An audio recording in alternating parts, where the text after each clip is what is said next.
Yes, indeed, ladies and gentlemen. Welcome back to the First Class, Second Place podcast. I'm your host, Jason Enrique, and we got another first class guest up in the building today. But before we continue, I want to remind everybody that we are live in Bravery Studios in Garfield, New Jersey. Shout out to Najee Beyond the Glass. Hope everything's well, brother. All right, so, ladies and gentlemen, as always, love bringing first class people here. And I also love people that are able to bring a lot of different areas of their talent, whether it be any kind of creative form. And I feel like this person definitely fits that bill. And one interesting thing about this person that I could describe her as is bubbly. And it's just ironic because that's just part of her name as well. So ladies and gentlemen, without further ado, Jaevon Bubbles is in the building. What is going on? Hello, it's giddy gum drops, y'all. It's your girl Jaevon Bubbles, baby. It's Bubbles, bitch. I didn't know I could curse. Yeah. Yeah, no, you can curse here. So please. It's Bubbles, bitch. ... Mwah.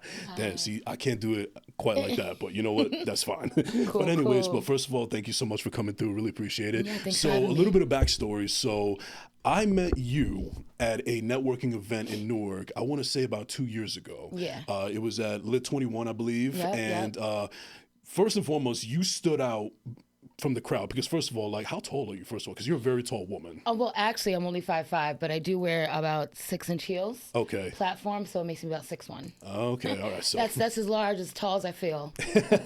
well, I just felt like that, and also your personality was larger than life, and I was just like, who is this woman? Because not only is she like towering over everybody else, but you know, she's got the hair, she's got the look, she's got the outfit, the whole nine. Like she just radiated throughout the entire event. So that was like one of the things that I felt like I need to know who this person is and what she's about, because I take pride in bringing first class people on the show, and I figure, you know what, she seems like she fits the bill, so let's get her on the show. And thank you for coming through. I fucking love it. Thank you so much. I appreciate it. All right, so first and foremost, let's start from the beginning. So Yeah. where does Bubbles come from? Like, where were you born and raised? Okay, so I'm from upstate New York. I was Okay. born in Syracuse, New York. wow, okay. Yeah, so, you know, Orange Man, hey. And then basically moved around a little bit with the family, ended up in Maryland for a little while. Then New York, right? And then New Jersey, close to Alpine area. Then that's where I like did high school and all that stuff. And then when I graduated high school, I went to Providence, Rhode Island for college.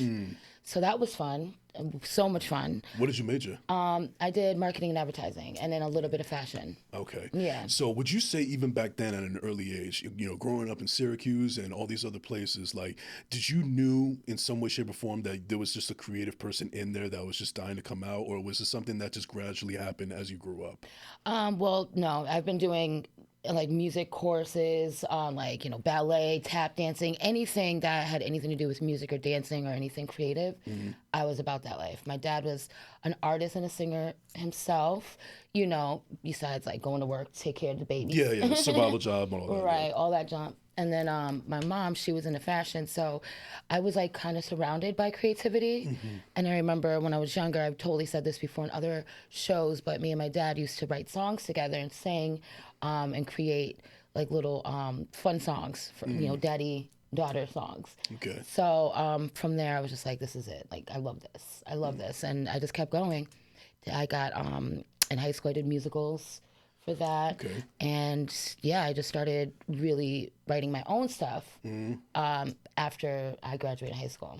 And they never shied away from it, because I know that some people, when they're in the industry, parents specifically, they see the ins and outs, they see the trials and tribulations, and some of them will think, you know what, I don't want this for my children, but that wasn't the case with you. No, that definitely was the case Oh, for it me. was? Okay. They just wanted me to have to use it as fun, you know, as a creative outlet, but to go to college and get a regular degree and get, you know, a 9-to-5 type of job just for safety. Right, yeah. But like, I tried that, like, and I contemplated life. I was just like, what the hell am I doing here? This is not me. The way I have to like dress to you know, to fit the norm of corporate world is like, I can't see me doing this. I couldn't see myself doing that as well, because you know, because I'm Hispanic, I'm Colombian and Costa Rican, and we there's this stigma, especially with parents of my generation, where they want you to do what you want to do, but they're also very optimistically cautious, you know, because they like. a lot of them, and this wasn't necessarily the case with my parents, but a lot of them come from different parts of the world, and then they come to this country for opportunity, and then they want to see their children obviously do better than them, Yeah. but they see a lot of cautionary tales, they see what they read in the news and this, that, and the third. Absolutely. So I think in the case with me, and I talked about this on my show before plenty of times, where I feel like I'm the outlier when it comes to the creative stuff. Like I got a family that's full of like 9-to-5ers, and there's nothing Yeah. wrong with that. Right. So I'm kind of the outlier in that aspect. So there wasn't anyone in my family or in my environment that was really cognizant of what I really wanted to do or understand what I wanted to do until I Right. actually took that step and did it myself. Right. But I see that, even though they were in that industry, they were in that realm, so to speak, that they still were optimistically cautious in your case. Absolutely. I had a lot of them. A lot of my dad was like, listen, because he knows about music, right? Yeah. And in the industry for women especially, it's really sketchy, because like a lot of managers or like a lot of men pretend dangle carrots in front of your face to kind of lure you in, right? And then try to do the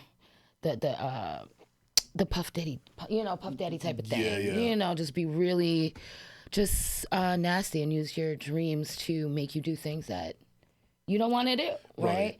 So that being said, I always made sure that I would never kind of get out of my moral character to do something. I was like, well, shit, if this is what I need to do, then I don't want to do it with you. So I'll find somebody else. And that's kind of what my experience was. And my parents, they saw, they're like, see, this happens to you all the time. Why don't you just go do something, valid, like a 9-to-5 where you can get your money. You don't have to worry about all the sketchers, the creepies out there. And I was like, but I can't sit there and do that. I just can't. Like, my spirit is not a corporate person. I get it. And listen, I understand where you're coming from because in my previous job, so I also have a 9-to-5 as well. I have a survival job, but I do what I need to do in order to do what I love. It's podcasting, it's acting, it's a whole bunch of other array of things. Right. But I'll say this as an example. So at my previous job, before the one that I'm at right now, it took basically my whole life. Like I had no social life. I was making great money, but I was fucking miserable. Right. I was miserable. I felt like I didn't have any. This cannot be what life is about. Exactly. And like, I this sounds so bad, but I'd rather have a full heart than a fat bank account, if that makes sense. Part. Yeah. That I mean, don't get me wrong. I don't want to be like broke schmo or anything like that. Because being broke ain't cute either. We ain't doing that. But like, you see this hair. This costs money. This is. Yes, you got your conditioner. Yeah, all that. Absolutely. Right. So, but anyway, but no, I understand where you're coming from, and I guess because you were already in this realm, basically brought from your parents, and you saw from a very early age.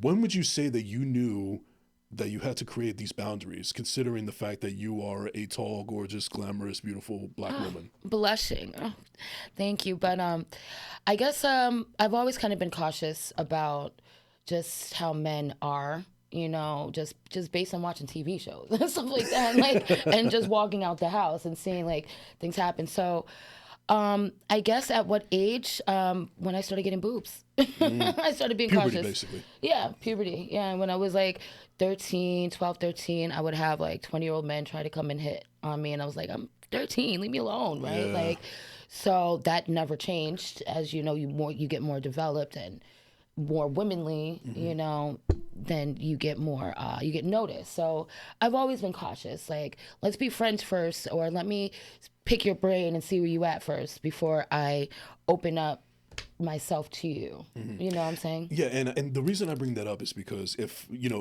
people would go on social media and check you out, I mean, you're very glamorous, you're very up there, obviously you're bubbly, it's part of your name as well. And to put it mildly, a lot of your content comes off as provocative. Yes. So even though you're being yourself and it's great and it's a great marketing tool, there is pros and cons, and then you also tend to draw in the wrong kind of crowd, so to speak.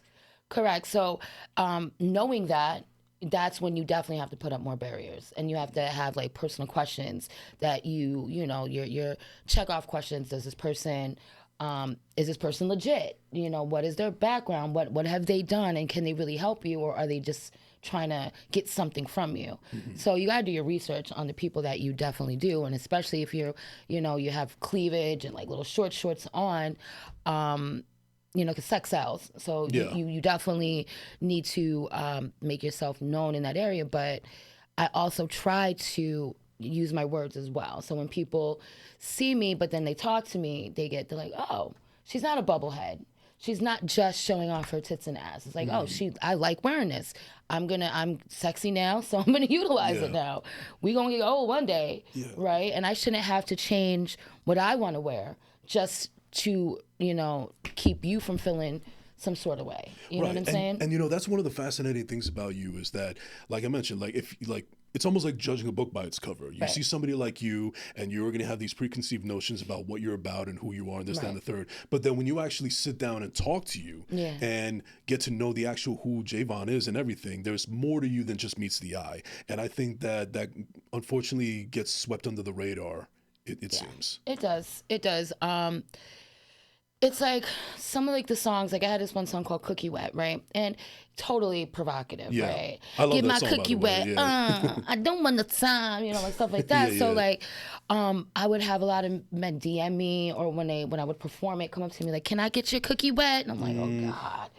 Damn, but I asked for it. I said, get my cookie wet. So, but you had to know that this was coming with the territory once you put that pen to paper. I did. So that's why it's like, it's a double-edged sword. Like, just like you said, it's like the song is fun, and I am flirty and like that as well. But it's like, okay, but take me seriously too. Like get to know me first before you just start asking or being stupid. Right. I mean, saying some dumb shit. I mean, one thing I know about you is that one of the things that you are attracted to in men in general is somebody that uses their brain, somebody that's smart. And I love intelligence. And that's a lot of fuck shit as far as I'm concerned. that you get your way. Yeah. Well, intelligence is sexy, right? Yeah. So I would consider you a sapiosexual. Yeah. Somebody that is attracted to intelligence. 100%. Yeah. I knew what that meant, by the way. Yeah, of course you did. I'm just saying it for the audience. Yes, for the audience. But yeah, absolutely, because intelligence shows a lot about a person's character and who they are and what they're gonna, what they're about in life. You know what I'm saying? And an intelligent person can help you build stuff.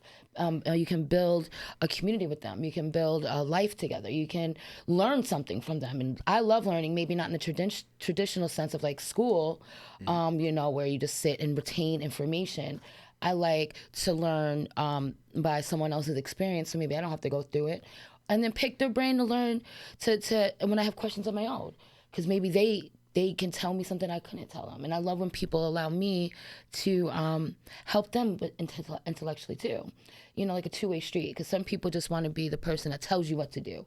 Oh, I'm smart, so you just listen. Instead of actually a two-way street combo.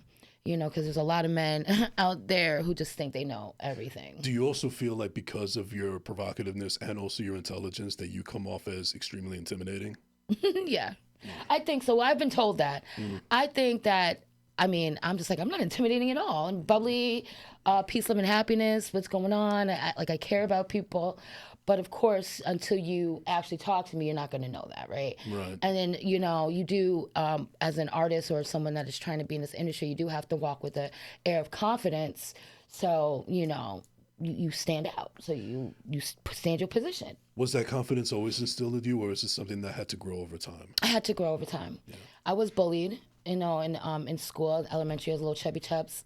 I've been there. So, so I was bullied, and then I kind of had to find my way. And also by moving around a lot, I had to start over. I had to start over making friends. I had to start in a new school, start with new teachers, So I felt like that kind of taught me how to be more comfortable around just anybody or any situation. So I wouldn't ever change that. But I do I do kind of get a little envious about people who grew up with the same people for their whole life. That I feel like I missed out on. But again, would I still be me if I didn't jump around all over the place?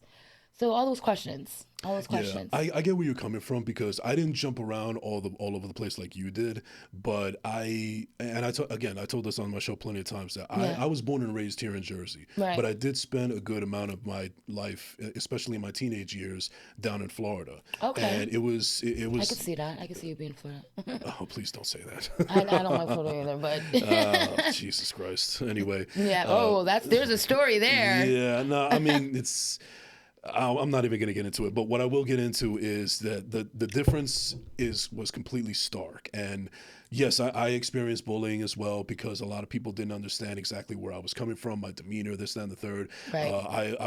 I was cursing at a very early age, and they weren't really receptive to that and all that stuff. And I just, you know how it is, like up here in the Northeast, it's like a, edgier people with like a harder Right. demeanor. Where down there, it's just a lot more laid back. So It's too laid back. yeah, so Yeah. obviously I caught a lot of flack for that, among other things as well. Right. But I understand where you're coming from because you're already trying to grow up in an age where you're still trying to figure out yourself, and then afterwards you have to start over from square one in a different place. Exactly. And I can only imagine how much that was for you when you obviously were in different places a lot more than I was. Yeah, because like it's just like you have to find the right people again. You have to and not everybody, like you said, like Florida's different, Northeast is different, Maryland is different. Maryland, that's another crazy place, everybody got their own swing, their own talk. It's like, what the hell are you talking about? I've been to Baltimore. Yeah, it's like, what is happening here? I don't understand it. So then you have to sit there and not judge other people because you have to be open-minded to make new friends and all that. But again, like I said, like I want to change it because I feel like it has created who I am. It made it easier for me to talk to anybody. Like I am not afraid to talk to anybody. Well, I think it also prepared you for the thick skin that you needed to be in this industry. Oh yeah, and you really need a thick skin because there's a lot of fucking opinions, excuse my language, but there really is. A lot of people try to tell you who you are and try to market you the way they see, but they don't want to hear your authenticity. They want to kind of like paint by numbers artists, and it's like, and when you're first starting out, you definitely want to do that, right? Because you don't know who you are either, unless, maybe you're like like for instance, when Lauryn Hill started out, she was not Lauryn Hill. No, she wasn't. She wasn't, and her voice was crazy, She had to work into that, and she had to go through different producers to find her voice, go through different experiences to find the topics that really stuck true to her. So that's kind of what I had to go do. I've been through a lot of different managers, a lot of different situations that when I look back on, I'm like, damn, like, thank God I got out of this because they were trying to make me somebody crazy that I wasn't, And I like, since I grew up all over the place, I like different types of music. I like rock. I like, doo-wop. I love that on a Sunday. Nice. Doo-wop. I love that while you're cleaning. I love that. Maybe a little gospel.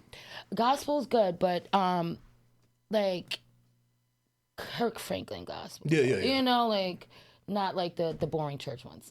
Right. No, I'm talking about like Yolanda Adams and all that. Yeah. Okay. So that I also like. I don't know if you know Amy Winehouse. Of course, yeah. I mean, she was one of my favorites. Yeah. Britney Spears, I even like. Sure, yeah.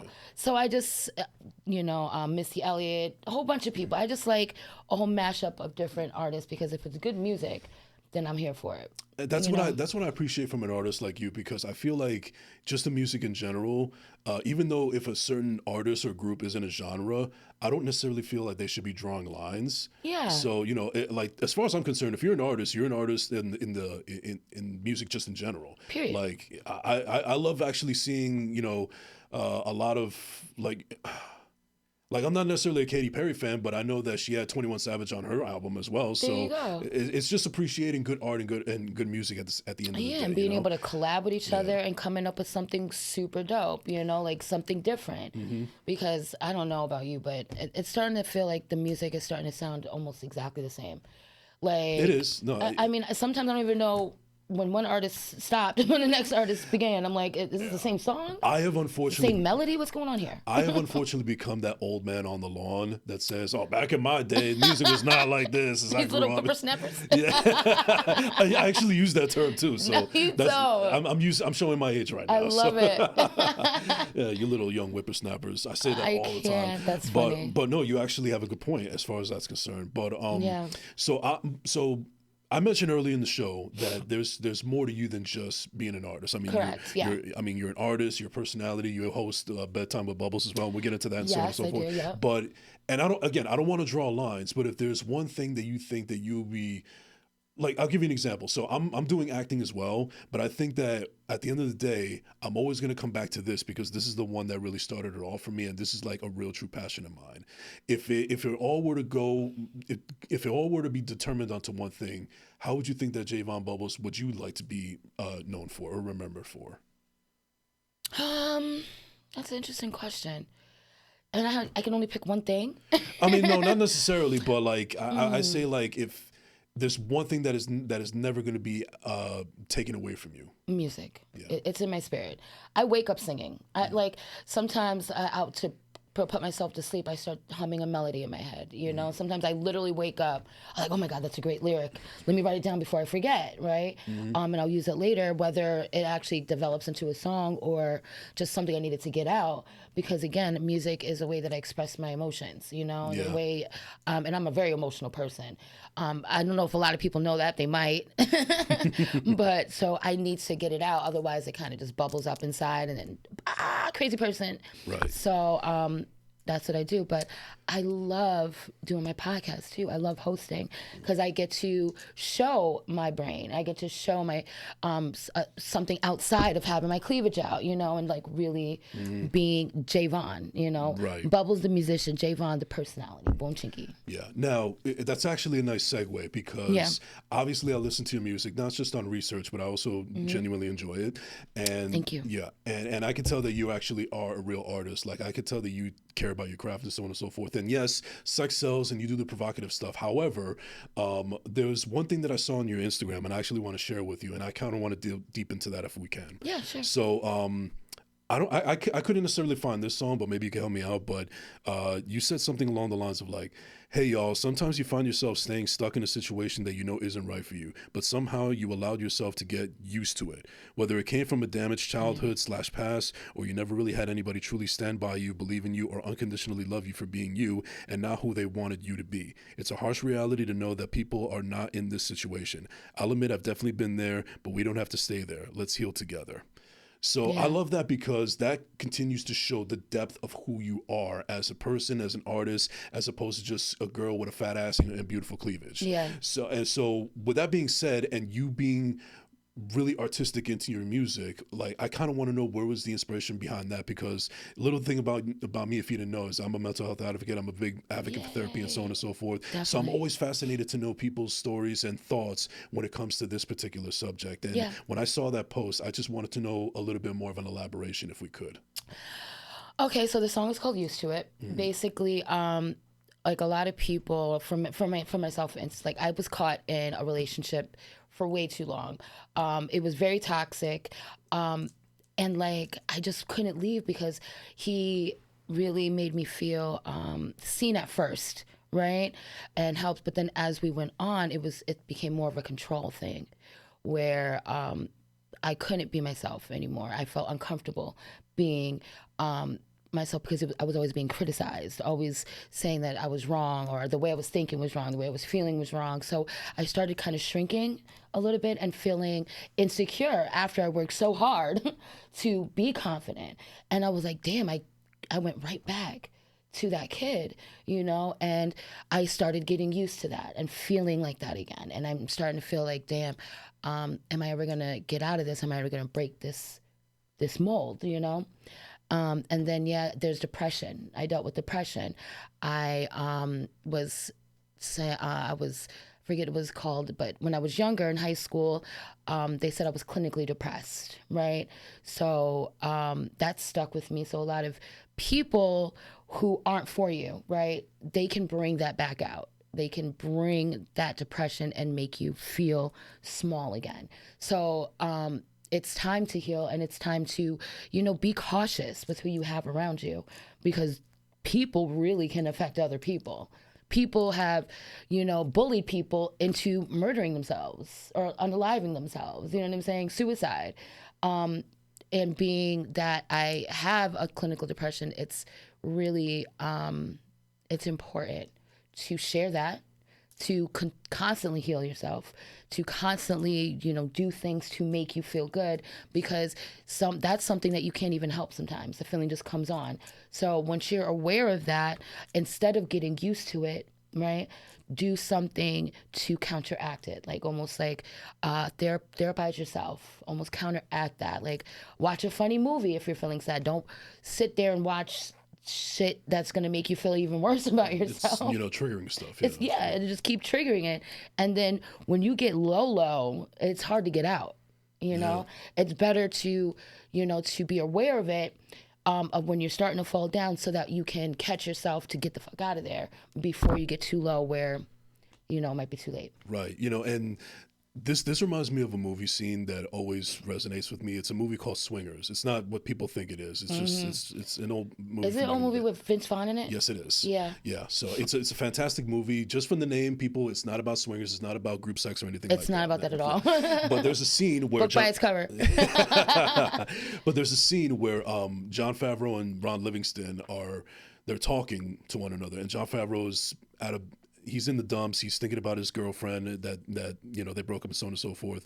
And his friend is telling him that, basically day by day, it starts to hurt a little less. And then one day it doesn't hurt at all. Right. And then it's weird because every now and then you start to miss the pain. Yeah. And you're like, you miss the pain? You're like, yeah, because you live with it for so long that you got used to it. So for me, that resonated with me because I found moments where I was really, really down, and there was a moment back in 2018 where I attempted suicide, and luckily it didn't go through with it. Thank God. Yeah, but there were moments where I would get better and I'll feel better about myself, but then I also started to feel weird because I lived with that pain and depression and suffering for so long that I kind of started to miss it because I didn't feel alive anymore. And weirdly enough, I felt like I was always my most creative when I was in that rut. Whenever I was happy, I felt myself being complacent. So it's even still to this day, I still struggle with it. I still struggle with trying to find that balance of not being complacent, but also not going back to that dark place. Yeah, that's funny that you said that, because a lot of people who deal with depression or any type of bad habits, addiction, stuff like that, if it's something that you live with almost on an everyday basis, when it goes away, you kind of mourn it. You're like, wait, that was my friend. That was my best friend. Depression felt like a pillow to me. Being in that darkness, it felt like a warm blanket, even though it was sad and dark. And then when you don't have it, then you look around like, well, what am I supposed to do now? What is there now? And then you have to go find other things to replace that comfortability or, bad comfortability that you had. Mm-hmm. So that's interesting. And Swingers, wow. I remember the scene when he was in his bedroom. Yeah. He had his garbage all over the place. Yeah, he was just that's a sign of depression also, because I've been in dumps. I've been in the dumps as well, where I just feel so unmotivated to not do anything. Nothing. Yeah. And then my clothes are all just all over the floor. All over the place, and just by looking at it, it feels overwhelming, and then it gives you another reason just to be like, fuck it, fuck everything. Right. So it's those moments where we have to say, we can't get used to that, because again, look what you did. You almost unalived yourself too. Mm-hmm. And you have to find other things to get used to. But yeah, depression, being stuck in a relationship, addiction, abuse, all of those things are things that people can get used to, that we must address. Yeah. Now, you don't have to answer this question if you don't want to, but are you currently in a relationship right now? I was. Okay. I'm single now. Okay. But yeah, I'm good. I'm good now. It took a minute. Mm-hmm. It took a minute because, this person really still means a lot to me, but I know that it just wasn't right. So I need to focus on my career, because I don't know if the universe is telling me that's what to do, Well, the only reason I bring that up is because I became single again recently, and for me it was more of a case of I already learned to love myself all over again, but I feel like there's still some things that still need to be worked on. There you go. And like I just didn't think that it was fair to the person that I was seeing at the time. Yeah. So I understand but that. I guess the point that I'm getting at, the question that I'm getting at is, before you do you feel like right now you are currently in a place in your life where you love yourself enough to let somebody else into your life? No, I think I still need some work to do, because I think that was one of the reasons why we parted ways. Because I didn't want to use him as my therapist and dump a whole bunch of stuff on him all the time. Or another thing that I found that was happening was that I wouldn't let go of the past, and I would always keep bringing it up to the point where this person's like, "Oh my God, are we ever gonna move up past this? Yeah. Can we go forward?" And in my mind, I thought I was, by constantly wanting to talk about all the things that hurt me or all the things that I thought he might have been doing. And it's like, wow, I still got a lot of work to do. I still feel like I needed him to reassure me on certain things. And then what you really want to do before you can allow yourself to be in a successful, healthy relationship is you need to have a healthy relationship with yourself. You have to be able to look in the mirror and talk to yourself with, kindness, and be able to reassure your own self. Because when you don't feel good about yourself, when somebody says something to you, then again, that can trigger a whole bunch of other things, and now you're right back into that place. So right now for me, I am focusing on myself, my career, and all the little extra quirks that I need to, just get straightened out. No, that totally makes sense. And because I only want to be with one person after this. I want to marry one person, right. And the next person I'm going to be with is probably going to be my husband. Okay. Well, God willing. God willing. Yes. and also you need somebody that, supports everything, all your endeavors and everything. And not supports it, but also can tell you the truth when things aren't working. Yeah. Because, sometimes, bitch be extra. I'm not gonna lie. Yeah, well, speaking of extra and speaking of endeavors, Yeah. I want to get a little bit more into Bedtime with Bubbles. Yeah. So obviously we live in a time now, and ironically you're on a podcast right now as we speak. Yeah. We live in a time now where everybody is podcasting. Everybody wants to do it for whatever reasons So I guess I wanted to ask you, because you struck me as a person that maybe there's like a little bit of an Angie Martinez in you growing up, and you kind of applied that into your show. And so where did the inspiration for Bedtime with Bubbles come from? Okay, well, Bedtime with Bubbles was developed between me and my ex, right? But basically, I wanted to talk about love, sex, and relationships because, like I said, I've been through a lot of really flaky ones and a lot of toxic. And also just like going around just seeing other people's relationships, people don't even really go on dates anymore. It's all about DMing. Hey, let's can I just come over or eat dinner before, or just meet me out for drinks and then let's go straight to your house. It's like, but wait. We have to get to know each other. Like, what's your fucking last name, sir? Before I just go up into your house and let you be all up inside me.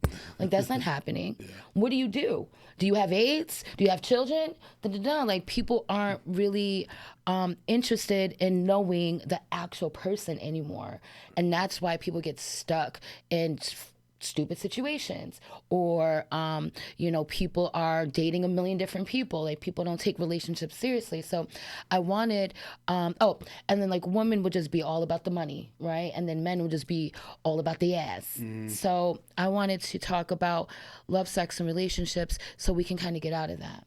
And we can kind of get back to the love and get back to like really getting to know one another again. It's funny you mentioned that because I was on a dating app recently, and it seemed like for the most part, every woman in their profile, they always say something along the lines like, this year I really want to travel more. I really want to travel more. Okay, that's great. We understand you want to travel. Everybody wants to fucking travel. Hello. I get it. But why don't you tell me about the person who you are when you're in your home, as opposed to just, wanting to go to Cancun. That I want you to pay for. Shoot. But yeah, like, I don't know what it is. It's like people, since social media, people have really been afraid to be authentic. They feel like they all have to kind of give this facade. Well, it's weird because yes, it is that, but it's also not being able to not being afraid of showing your dark side, because we have so much option these days that we feel like, you know what, I'm just gonna go balls out and see where the chips may fall, and if it doesn't work out, well, hey, I got another biddy. Next. Yep. Yeah, I can go. I got another hoe over there, or Yeah, something exactly like that. that. And it's crazy because I don't think that's healthy for any of us, It's not. And then it's like there's a lot of fake friends, a lot of hate, and it's like if we love sexual relationships, like relationships doesn't have to be a sexual one. It's relationships with other people, with your fucking siblings, with your coworkers, just being serious and honest with yourself, so you can be honest with other people, to create a real valid validity of a relationship. Yeah, and there was a moment in my life where, like, I had to. This is why I knew I had to continue working on myself, because there was a time where I felt like I was no longer putting out a facade. I was just being my real authentic self, and it felt comfortable for me to do that. However, it wasn't very appealing either. So there was still a lot more work that needed to be done. Right. It seemed like A I lot was of having. stuff you gotta It seemed still like I shave was having a off. lot more fun, more success, I should say, when I was pulling this facade. And I understand that. yeah. I understand that. And that's the thing, like people, for going back to my music, people like my fun flirty songs way better than the used to it's, because they're like, oh, that's kind of sad. We like when you're happy, Bubbles, Yeah, yeah. And it's like, okay, but a bitch ain't happy all the time. Right, yeah. I'm a human person. I'm not a cartoon character. Right. And You and know? listen, the provocative stuff and all the sexy stuff and everything, that's cool. You have your audience. Yeah. But, something like Used to It could be relatable to somebody that's going through what you were feeling at that moment. And Boom. that's why you have to be very eclectic with your choices in making songs and so on and so forth. Because Absolutely. like you can't put out an Absolutely. album where each one is like cookie wet. Yeah, you can't. I mean, boring to me. To creatively, it's just boring, right? Yeah. But also, I feel like it's my responsibility, if I have a platform that keeps growing, that I have responsibilities to fans or people out there to be authentic and to give them something that they can sit in their room and work out their own problems. Because I remember those songs for me, it got me through some shit. Sure. It helped bring me back up, and I feel like being on a platform, being an artist, hopefully growing into a big ass icon, then I will be able to help someone else like myself that needs to hear that, that they're not alone.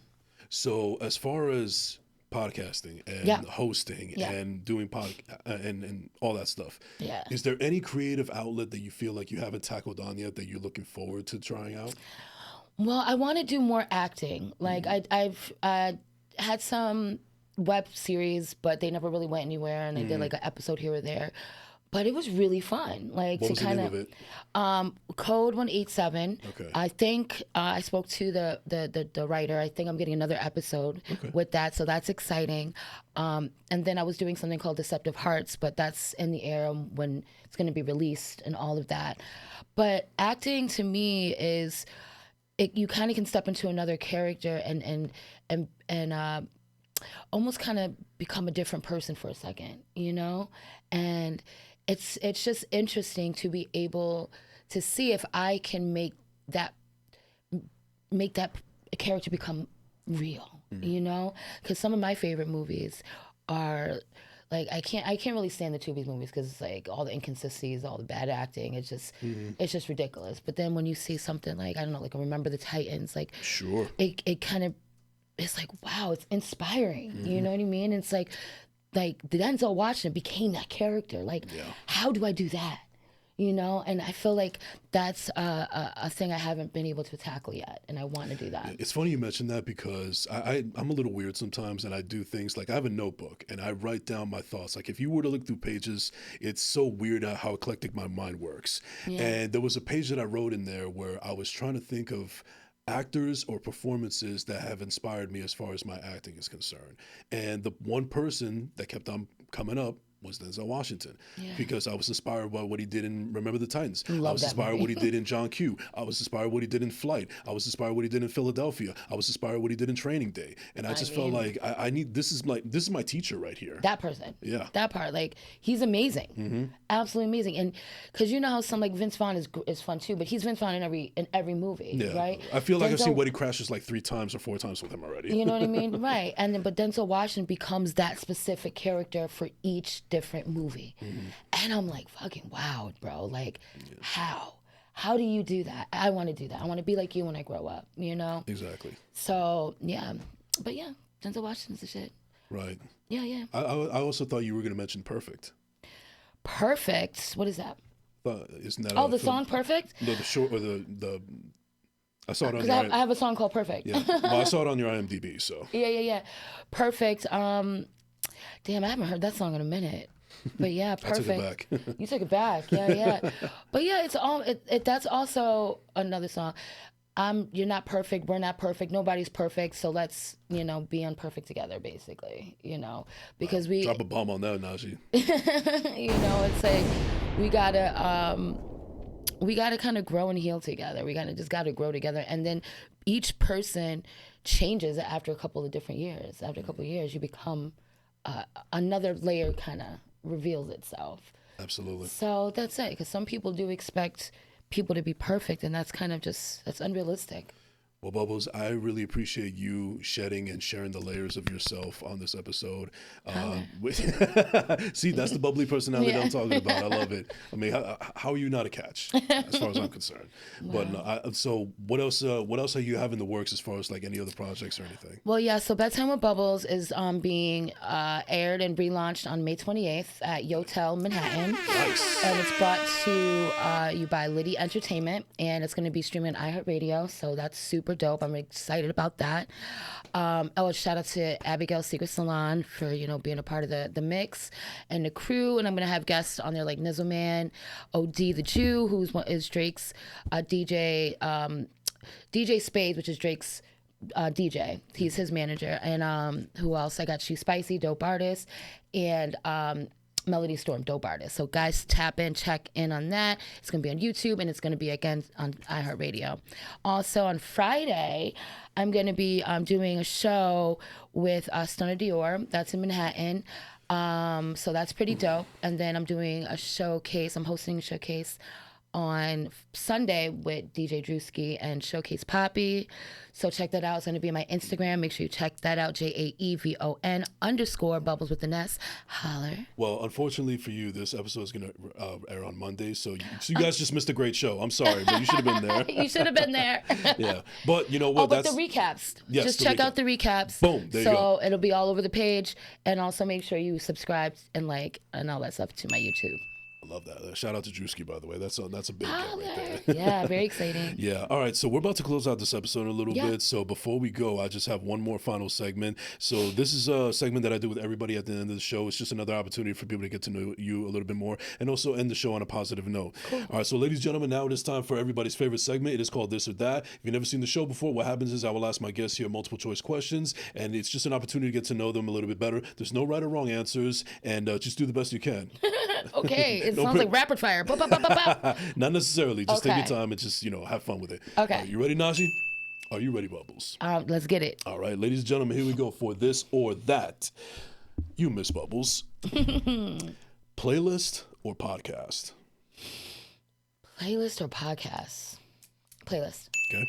Slides or Crocs? Slides. Beach or pool? Neither. Okay. Dogs or cats? Cats. Are you an early bird or a night owl? Night owl. Instagram or TikTok? Instagram. To give or to receive? Both. Are you an introvert or an extrovert? Both. Batman or Superman? Superman. Iron Man or Captain America? Iron Man. Are you glass half empty or glass half full? Depends on the day. What are you feeling today? Half full. Would you rather be embarrassed or be afraid? Be embarrassed. Would you rather be too hot or be too cold? Be too cold. I hate being hot. Yeah. Would you rather do dishes or laundry? Damn. Laundry. Do you prefer the window seat or the aisle seat? Window. Are you book smart or street smart? Street smart. Do you prefer reading or writing? Writing. Would you speak every language or play every instrument? Every instrument. Cardio or weights? Cardio. Dancing or karaoke? Both. Drama or comedy? Comedy and drama. Damn. Martin Scorsese or Quentin Tarantino? Quentin. James Cameron or Steven Spielberg? Cameron. Do you prefer ice water or room temperature? Ice water. And then finally, teamwork or solo project? Depending on the project, so both. All right, ladies and gentlemen, that is going to do it for this or that. And that is going to do it for this episode of First Class, Second Place. Thank you to my lovely guest, Jaevon Bubbles, for coming through here. Holla, thanks so much for having me. Is there anybody you want to give a shout out to real quick before we close out? Liddy Entertainment, iHeartRadio, Drewski, Showcase Poppy, Abigail, Soulfire, my mama. Mwah, love you. And remind everybody again where they can find you on social media. Yes, so you can find me at JAEVON_Bubbles with an S. That's also my YouTube page. There's also my TikTok. So just Google it and you'll find all the shenanigans in one place. Holler. Ladies and gentlemen, the queen herself. Thank you so much for coming through. I really appreciate this. Hopefully we can do this again and again. Yes. Very nice.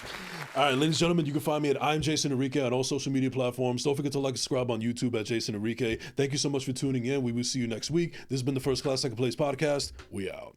Mwah.